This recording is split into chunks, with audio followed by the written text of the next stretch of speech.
Hi guys, and welcome to the tutorial where we will explain how you can download Booking.com confirmation. So let's jump right in.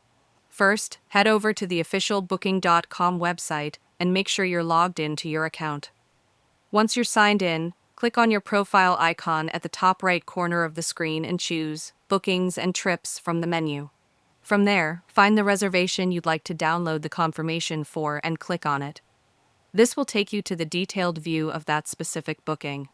On this page, you'll see an option that says Print Confirmation. Go ahead and click on that, don't worry, we're not going to print it. This is actually how you save it as a PDF. Make sure the confirmation is set to the English version if needed, and when the print window pops up, change the printer option to Save as PDF. Then just click Save and choose the location on your computer where you want to store the file, for example, your desktop or a documents folder.